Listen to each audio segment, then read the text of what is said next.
തന്റെ ഫാത്തിമയുടെ ഖബറിന്റെ ചാരത്ത് പോയിരുന്നിട്ട് അലിയാർ തങ്ങൾ അസ്സലാമു അലൈകി യാ ഫാത്തിമ, ഫാത്തിമ ബീവിയോട് സലാം വിളിച്ചു. അവിടെ അലിയാർ തങ്ങൾ ഫാത്തിമ ബീവിയുടെ ഖബറിന്റെ ചാരത്ത് പോയിരുന്ന് സലാം പറഞ്ഞു. സലാം അടക്കുന്നില്ല.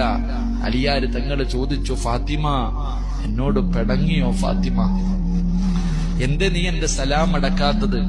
മണിയറയിൽ പിണങ്ങിക്കിടക്കുന്ന, കിടപ്പറയിൽ പിണങ്ങിക്കിടക്കുന്ന ഭാര്യയുടെ പിണക്കം മാറ്റുന്നത് പോലെ അലിയാർ തങ്ങൾ തന്റെ ഭാര്യയുടെ ഖബറിന്റെ ചാരത്ത് ഒന്നാമത്തെ രാത്രി പോയിരുന്നിട്ട് ചോദിക്ക, എന്തേ ഫാത്തിമ നീ എന്റെ സലാം അടക്കാത്ത? എന്നെ മറന്നു ഫാത്തിമ?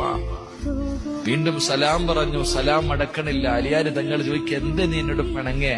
മടക്ക് ഫാത്തിമ, എന്നെ മറന്നു പോകല്ലേ ഫാത്തിമ?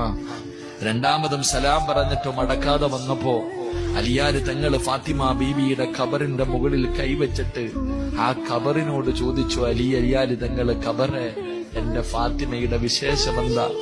എന്റെ ഫാത്തിമയുടെ വിശേഷമെന്താ? എന്റെ ഫാത്തിമ ആരെന്നറിയോ? എന്റെ ഫാത്തിമ ആരെന്നറിയോ?